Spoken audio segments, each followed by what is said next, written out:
Pessoal, então boa noite. Vamos continuar de onde nós paramos na aula passada. Na aula passada até cheguei a comentar sobre as funções da Constituição, mas foi bem rápido, a gente vai ver hoje com calma. Gente, quando a gente pergunta assim, quais são as funções da Constituição, a gente quer saber o seguinte: o que a Constituição faz? Qual é o papel dela na sociedade? Qual é o papel dela dentro do direito, dentro do ordenamento jurídico, em relação ao Estado? O que é que ela, qual a missão dela, né? Qual é o objetivo dela? E aí existem 4 funções que a doutrina encontra ou identifica. 3 são definições, são funções positivas, né? São funções boas da Constituição, e tem uma função específica, que é uma função um pouco problemática, que foi a que eu pedi para vocês analisarem. A primeira função é chamada função liberal da Constituição. O que é uma função liberal? Liberal vem de liberdade, né? A Constituição, em seu sentido liberal, ou a função liberal da Constituição, é quando a Constituição vem para conter o poder do Estado. Bem, já viu, tocou nesse ponto sobre o Estado de Direito outras vezes, né? A Constituição ela é um instrumento que serve para regular o Estado. E o Estado, ele é, dentro da teoria política, né, uma ameaça à nossa liberdade, porque o Estado ele pode atuar de uma forma incisiva, de uma forma arbitrária. Quando a Constituição contém o poder do Estado, ela nos garante uma esfera de liberdade.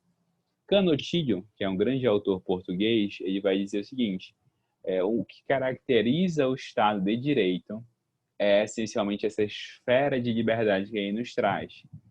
E como é que ele nos traz essa esfera de liberdade? Por meio da Constituição.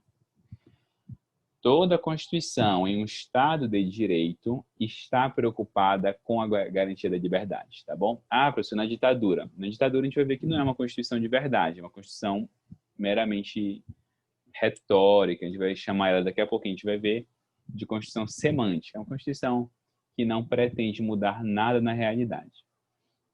Em Estados de Direito, a Constituição tem como principal característica esse papel liberal delas, esse papel de garantia da liberdade, tá bom? Segundo, gente, a Constituição também tem, nos nossos estados, uma função social. O que é que significa isso? A Constituição define objetivos que o Estado deve alcançar.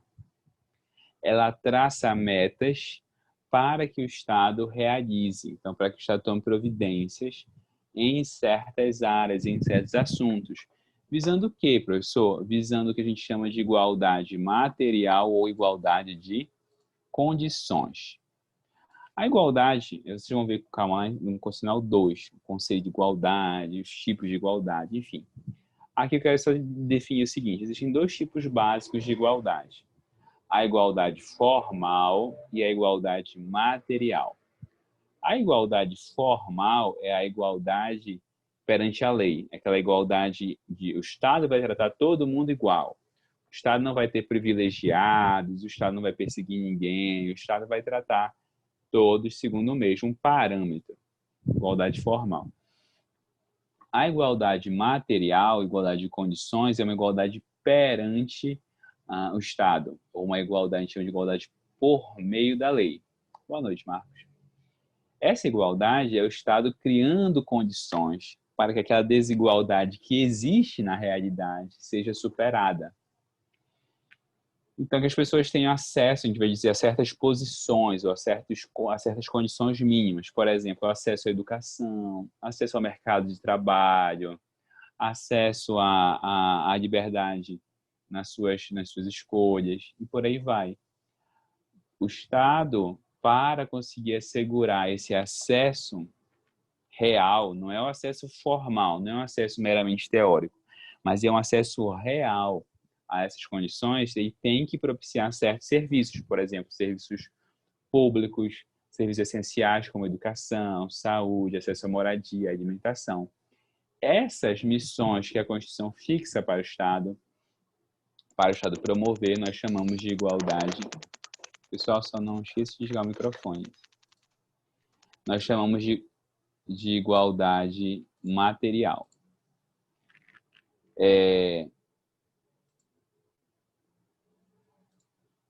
Além disso, a terceira função que a Constituição exerce, além de garantir liberdade, além de estipular metas para os estados, para o Estado, a Constituição tem uma função democrática. Que função democrática? A Constituição, ela organiza o poder político, tornando possível o exercício da soberania popular. A Constituição organiza partidos políticos, eleições, sistema de voto, sistema de campanha política, tudo como uma forma, como um instrumento para garantir que a população exerça o seu poder. É na Constituição que são trazidas essas regras. Essa organização política do Estado é trazida pela Constituição. Essa é a missão democrática, esta é a função democrática da Constituição. Claro, essas três funções iniciais, gente, claro até aqui? Liberal, social, democrática, tudo certo? Sim, professor. Perfeito. Agora eu devolvo a pergunta para vocês. E a função simbólica da Constituição? Que eu pedi para vocês olharem com calma na semana passada. O que é a função simbólica da Constituição? Alguém foi dar uma olhada? Alguém foi ver o que é que significava? Sim, prof. E aí, Núbia, o que foi que você viu, conseguiu ler sobre isso? Prof, deixa eu abrir aqui o meu material que eu pesquisei. Mas era alguma coisa como se a Constituição ela mascarasse as diferenças sociais, né? Isso, tem relação com isso também. Os problemas sociais. Problemas sociais, sim. Isso. Não estou achando aqui minha Excelente. pesquisa, eu vou falar São o que os eu valores sociais, privilegiando Pode falar, a posição valorativa, né, que eu coloquei, de determinado grupo social. Dessa forma, seus efeitos concretos têm menor importância que seu valor simbólico em favorecer determinados valores em detrimento de outros. Isso. Olha Tá? só. O segundo tipo, né, ele fala aqui, o segundo tipo é o da legislação. Isso. Que é o quê? Ah, tá. O segundo tipo de simbolismo Que tem da surge Constituição e da para dar legislação. apenas uma rápida resposta a determinado anseio social, oferecendo uma solução aparente para o problema. Isso. Excelente. Tá? Esse aí, pode falar, terceiro. Legislação álibi, pois dá a impressão, muitas vezes falsa, de que o Estado tem capacidade de responder prontamente às demandas sociais. Seu uso abusivo, porém, pode gerar desconfiança em relação ao Estado. Tem o terceiro tipo de legislação simbólica, apenas adia a solução de conflitos por meio de compromissos dilatórios. Isso. Propondo soluções a seres implementadas em prazo indeterminado. Em outras palavras, a legislação reconhece a impossibilidade de solucionar de imediato o conflito e estabelece compromisso futuro de tratar a questão. Isso. Muito bom. Aqui ele apontou os principais pontos da constitucionalização simbólica, que também tem uma dimensão de legislação. Então, afeta não só a Constituição, como as leis também. Isso, o Valdinei trouxe aqui no chat. É uma classificação de Marcelo Neves, e isso, um professor brasileiro muito reconhecido, que se refere ao poder simbólico do direito e suas implicações sobre os textos constitucionais, especialmente dentro da Constituição brasileira. Isso. Olha só, eu vou começar lendo um artigo que ele exemplifica muito claramente isso que a gente vai falar, e aí eu trago o conceito, que vai no sentido daquilo que a Kelly citou, essas três dimensões da legislação simbólica. Olha só, gente, o artigo 6º da Constituição é um artigo que fala sobre os direitos sociais, ou seja, aqueles direitos que o Estado vai promover para garantir maior igualdade, melhores condições de vida na sociedade. Esse artigo 6º ele foi alterado 3 vezes já. Olha só, bora ler aqui. O taxado é a versão anterior. Então, os 3 taxados são as 3 versões anteriores. A versão original trazia o seguinte: são direitos sociais a educação, a saúde, o trabalho, o lazer, a segurança, a previdência social, a proteção à maternidade e à infância, a assistência aos desamparados na forma desta Constituição. Aí, quando foi em 2000, no ano de 2000, foi feita uma primeira alteração, melhor dizendo. Em 2000 foi a primeira alteração por meio da emenda 26. São direitos sociais. Aí continuou, educação, saúde, trabalho, aí incluíram a moradia. Então, a moradia passou a ser vista como um novo direito social. E continuou tudo igual. Aí, quando foi em 2010, passou por mais uma alteração. Então, manteve educação, saúde, aí incluiu a alimentação. Ok? Quando foi agora, por meio da emenda constitucional 90, nós tivemos a inclusão do transporte. São direitos sociais a educação, a saúde, a alimentação, o trabalho, a moradia e o transporte. Por que esse artigo ele é um exemplo dessa questão de legislação simbólica, de constitucionalização simbólica que eu estou falando para vocês?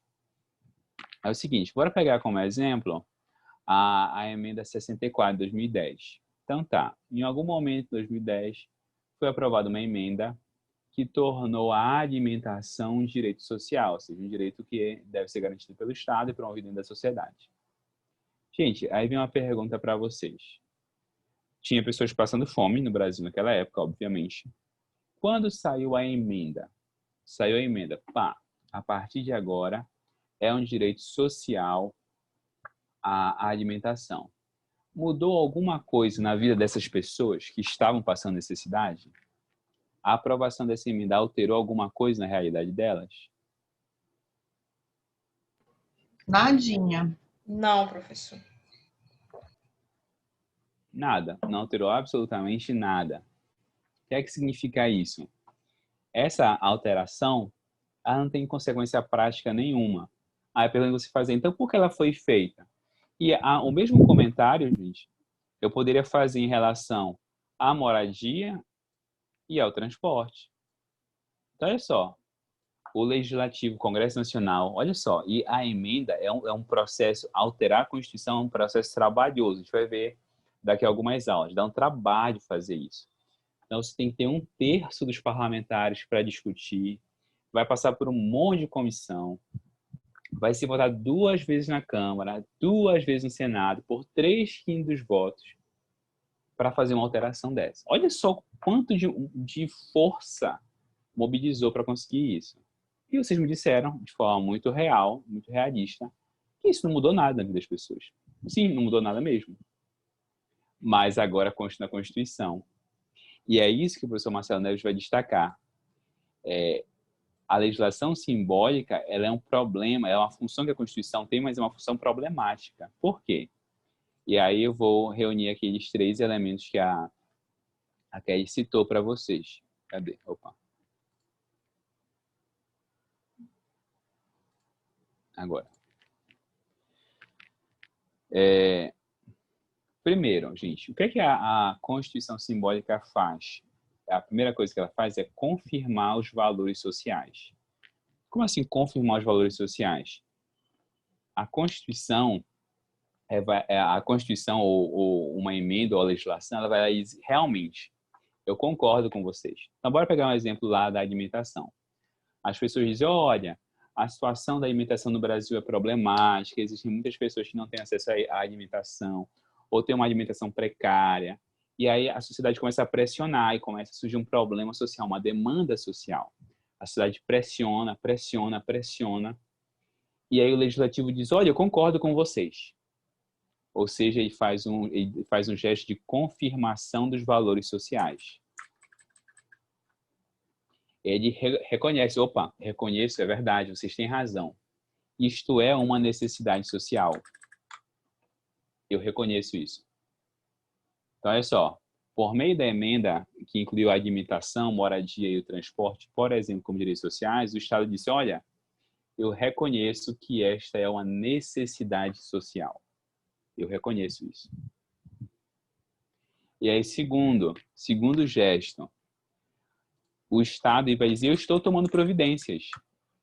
A Constituição simbólica mostra para a população, ou quer mostrar para a população, que o Estado está tomando providências. Olha, eu estou resolvendo o assunto, se acalme aí que eu estou tomando providências. Então, a legislação, ela indica uma aparente tomada de providências. Por que é aparente, gente? Por que é uma aparente tomada de providências?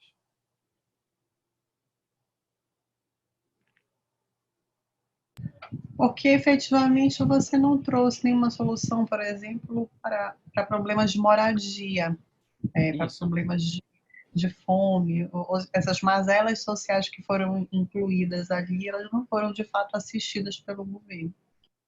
Excelente, é isso mesmo. Então, você tem uma resposta, mas que uma resposta que não atende àquilo que a sociedade realmente precisa. Ou seja, foi uma solução meramente aparente. E aí vem o principal efeito dessa legislação simbólica. Ela tem como finalidade adiar a solução dos conflitos sociais. Como a gente chama no popular, empurrar com a barriga. Eu vou jogar para frente o problema. Eu vou empurrar esse problema lá para frente. Eu digo, olha, eu aprovei a emenda. Daqui a alguns anos eu vejo como é que eu implemento essa emenda. Gente, olha só. Vamos ser honestos, né? Não constava na Constituição expressamente a alimentação como direito social. Mas isso quer dizer que as pessoas não tinham direito à alimentação antes disso? Quer dizer que antes não existia direito a se alimentar no Brasil? Não, claro que não. Claro que existia esse direito. Então, essa ideia do Constituir, não, eu vou colocar esse primeiro passo, daqui a pouco dou os próximos. Não faz sentido. Sabe por que não faz sentido? Porque as pessoas sempre tiveram esse direito. Ou seja, esse é um gesto vazio de sentido que simplesmente empurra para frente os problemas sociais. Opa, depois eu dou o segundo passo. Por enquanto fica nesse aqui. Por enquanto eu faço a emenda. Lá para frente eu penso em como tornar ela real para vocês. Ou seja, o poder público adia a real adoção das providências necessárias. Ficou claro isso? Sim? Sim, professor. Perfeito, tá bom. Diane, eu li teu comentário, eu vou só avançar com o conteúdo, aí no finalzinho do primeiro tempo de aula eu respondo ele para ti, tá bom? Porque como ele não tem relação com esse ponto, senão a gente vai acabar quebrando o raciocínio. Mas no finalzinho da aula eu te respondo. Gente, olha só, a gente vai começar a fazer uma coisa chamada de classificação das constituições. Para isso, eu quero mostrar para vocês rapidamente o histórico das constituições brasileiras. Gente, se vocês tivessem que chutar um número, quantas constituições o Brasil já teve? O que é que vocês me diriam? A gente viu isso, foi 7, não foi 7? Ah, a gente tinha comentado? Ah, perfeito. Sim, o Brasil tem 7, teve 7 constituições, teve 7, mas é uma controvérsia, se teve 7 ou 8, quer dizer, ao longo da história, se teve 7 ou 8, porque tem uma que é controversa. Foram as seguintes, gente, olha só, constituições brasileiras. A primeira foi a do Império, de 1824. Então, o Brasil se tornou independente em 22, aí Dom Pedro I convocou uma constituinte, em 1824 foi feita a primeira Constituição do Brasil. E foi a Constituição que mais durou, inclusive, né? A Constituição que durou mais de 60 anos. A segunda Constituição foi a Constituição da República Velha. Quando ocorre a promulgação da República, os militares fazem uma Constituição que vai organizar a República, a Constituição da República Velha. Quando é 1930, Vargas dá um golpe de Estado assume o poder. Quando foi em 1932, vocês devem lembrar, os paulistas montam a chamada Revolução Constitucionalista. São Paulo inicia um movimento de guerrilha, não é guerrilha exatamente, né? Mas enfim, eles iniciam um movimento de contestação, exigindo que Vargas cumprisse a Constituição e convocasse eleições. Como consequência disso, é elaborada uma outra Constituição, chamada Constituição da Era Vargas, a Constituição de 1934. Essa Constituição, no entanto, ela dura pouquíssimo, dura 3 anos. Que em 1937, Vargas dá um golpe, dá um autogolpe, dá um golpe nele mesmo, e aí se torna efetivamente um ditador, inclusive um ditador de caráter fascista, né? O Vargas era fascista, isso não tem nem menor controvérsia, né? Eu nem sei porque a gente insiste em dar nome de rua para Vargas. Em 1937, então, ele dá um golpe, que é o chamado golpe do Estado Novo, e ele instaura a ditadura do Estado Novo até 1945. Quando acaba a Segunda Guerra na Europa, né, e no resto do mundo, aí o pessoal diz, ok, vamos tirar os fascistas do poder, nazifascistas, né? E aí Vargas se vê constrangido, né, pressionado a fazer uma transição de governo. Nessa transição, pela primeira vez na história, o Brasil teve uma Constituição efetivamente democrática. Olha só, de tudo isso que a gente viu, é em 46 que é promulgada a primeira Constituição verdadeiramente democrática no nosso país. Pessoas, e as outras? Todas as outras ou foram impostas ou foram, de alguma forma, manipuladas, não foram democráticas. A primeira mesmo, o primeiro momento, a primeira experiência democrática que o Brasil tem é em 46. Também dura pouquíssimo. A experiência dura menos de 20 anos. Em 46, a gente tem a promulgação da Constituição. Em 64, existe o golpe militar. Em 64, tem um golpe. Aí sai a Constituição Militar, que é a Constituição de 67. Em 1967, sai a Constituição da ditadura militar. Se vocês lembram de história do Brasil, tem que lembrar, o Constitucional tem que lembrar a história do Brasil. Se vocês lembram da história da época do período militar, o primeiro momento no governo Castelo Branco é o momento mais brando do regime. O governo Castelo Branco e o governo Figueiredo são momentos brandos do regime. Temos 5, né? 2 presidentes têm uma linha branda e os outros da linha dura, né? Costa e Silva, o Médici. Então, a primeira Constituição e o primeiro governo Castelo Branco era um governo mais brando. Só que quando a gente chega da passagem do primeiro governo para o segundo governo militar, ocorre o que a gente chama de recrudescimento do regime, que aí é o período do ato institucional número 5, Costa e Silva fez o Congresso Nacional. A gente tem um direcionamento realmente ditatorial do período militar. E aí é que sai essa chamada Constituição de 69, que é a Constituição controversa que eu falei para vocês. Para alguns autores não é uma Constituição nova, para alguns autores é só uma alteração na Constituição. Para outros autores é uma Constituição nova. Por que é uma Constituição nova? Porque ela muda a direção da Constituição antiga. Ela dá uma virada e é uma alteração enorme na Constituição. Não é uma alteração pontual, é uma alteração gigantesca na Constituição. Tá bom?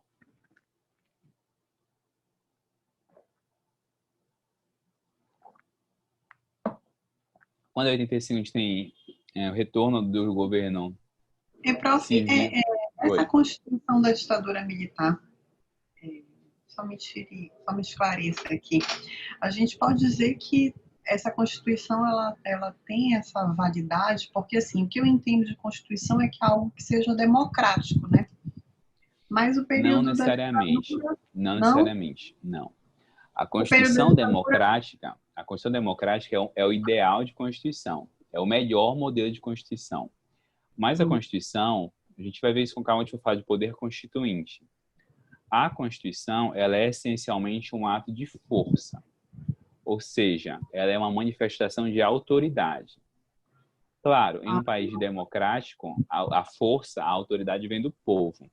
Mas em ditaduras, não. Então, em ditaduras, a Constituição ela é imposta, ela existe, mas ela não é fruto do povo. Ela é uma imposição dos grupos de comando. eu pensei que fosse essa que fosse a Constituição controversa, professor. Justamente por conta desse período ditatorial. Eu não sabia que Não, era. não. Na verdade, assim, só duas foram democráticas no Brasil. Das 8, só duas foram, que é a de 46 e a de 88. A maioria das outras, o Brasil viveu em boa parte da República em ditadura. Em somar a ditadura Vargas e a ditadura militar, eles são a maior parte da nossa história republicana. Então, assim, não é esse o motivo da controvérsia. O motivo da controvérsia é que a Constituição de 69 não se chamava de antes, eu sou uma Constituição. Ele disse, não, eu sou uma reforma constitucional, eu sou só uma alteração. Só que é uma alteração gigantesca, que mudou todo o sentido da Constituição original. Entendeu? Obrigada. De nada. Então, olha só, gente. Aí nós chegamos à chamada tipologia constitucional. O que é tipologia constitucional? É o estudo das classificações da Constituição. A gente vai perguntar aqui como é que são classificadas as Constituições. Gente, atenção. Uma mesma Constituição pode ser classificada por critérios completamente distintos. Então, cada Constituição, ela se insere nas mais diferentes constituições, nas mais diferentes classificações, desculpa. Nas mais diferentes classificações. Eu pego aqui um exemplo, deixa eu pegar. Esta caneta, olha só, essa caneta aqui. Se eu fosse classificar ela quanto à cor do material dela, qual é a cor do material dela? Preta. Se eu fosse classificar quanto ao tipo de material dela, aí diz, essa aqui é uma caneta de plástico. Se eu fosse classificar quanto à tinta, aí diz, essa tinta aqui é azul. Vocês estão entendendo? A mesma caneta pode ser classificada de várias formas diferentes, das mais diferentes formas. É a mesma coisa com a Constituição. A mesma Constituição pode ser classificada das mais diferentes formas. Não existe uma única forma de classificação da Constituição. Cada Constituição, como a do Brasil, se insere nas mais diferentes classificações. Ok? Vamos começar. Primeira classificação, gente, é a classificação quanto à origem. Que classificação é essa? É perguntar quem foi que elaborou o texto constitucional. Quem foi que produziu esse texto? Bem, a primeira, que são as chamadas constituições outorgadas, que também chama de cartas constitucionais, são constituições que não foram elaboradas de forma democrática. Aí vem até perguntar, para responder a pergunta acho que foi a Neucino, foi que respondeu? Perguntou? Núbia, na verdade. Essas constituições outorgadas, elas são constituições, só que elas foram feitas sem participação do povo. Ou seja, elas foram impostas por alguém ou por algum grupo. A gente chama de constituições outorgadas. Um outro tipo é a Constituição promulgada. A Constituição promulgada, a gente chama de Constituição democrática, votada ou popular. São constituições que são frutos do exercício da soberania popular, ou seja, fruto da vontade da sociedade expressa por meio de seus representantes. Então, os representantes da sociedade vão lá, votam e escolhem. A sociedade vai lá, vota e escolhe seus representantes, e os representantes vão lá e elaboram uma Constituição, chamada de Constituição promulgada. A terceira é um tipo misto, que é chamada Constituição cesarista. O que é uma Constituição cesarista? Ela não foi o texto, não foi feito de forma democrática. O texto, a Constituição, ela foi elaborada por um grupo que qualquer que seja, que não foi eleito pelo povo. Só que depois que esse texto é feito, ele é colocado em votação. Então, assim, a gente tem um grupo, vamos supor, esse é um grupo de advogados, um grupo de juristas. Um grupo de juristas pega a Constituição, elabora e oferece para a população votar se quer ou não aquela Constituição. Então, é uma Constituição cesarista ou mista, né? Ela tem caráter não democrático na sua origem, mas ela passou por um processo democrático de referendo, de avaliação. Só que tem um problema. Geralmente, não é sempre, tá? Geralmente, essa Constituição é uma forma de ratificar, ou seja, de validar, de legitimar a vontade dominante. O que acontece? Então, você tem um ditador, só que ele não quer passar por ditador. Ele pega, ele faz a Constituição e ele diz, votem se vocês querem ela ou não. E ele manipula a população para aceitar aquilo. Então, isso é um tipo de... A Constituição cesarista, ela não é necessariamente manipulada, mas ela tende a ser um instrumento de manipulação, porque ela não é feita democraticamente, mas ela é colocada, ela é empurrada para que a população escolha se quer aceitá-la ou não. E aí, dependendo do país, pode não ser um país tão livre, a Constituição ela é aceita, mas não de uma forma legítima. Ela é aceita de uma forma imposta, quase que imposta, né? Gente, quarta característica, a quarta classificação, ela não é mais atual, ela não existe mais. Ela é uma Constituição antiga, antes da modernidade. Que é uma Constituição pactuada. Hoje nós entendemos que o poder pertence ao povo. Todo poder pertence ao povo. Então nós entendemos que o povo é ele que tem a legitimidade para fazer uma Constituição. A Constituição pactuada é de quando a Constituição era um pacto entre vários grupos políticos. Se vocês forem lembrar em história, então na Idade Média, por exemplo, finalzinho da Idade Média, você tinha o rei, você tinha os nobres, você tinha o clero, você tinha a plebe, né, o terceiro estado.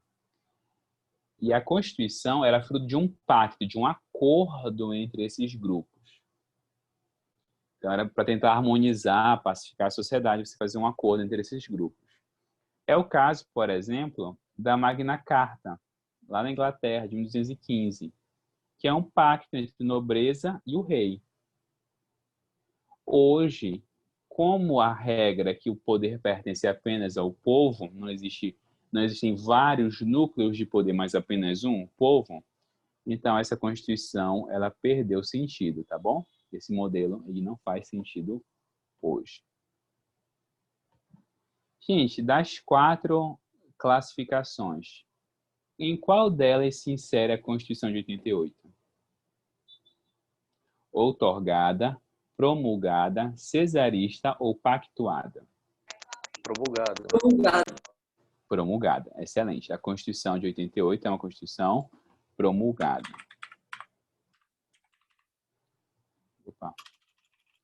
Constituição de 88 é uma Constituição promulgada. Muito bem. Ok? A gente vai fazer nosso intervalo agora e a gente já volta, tá bom?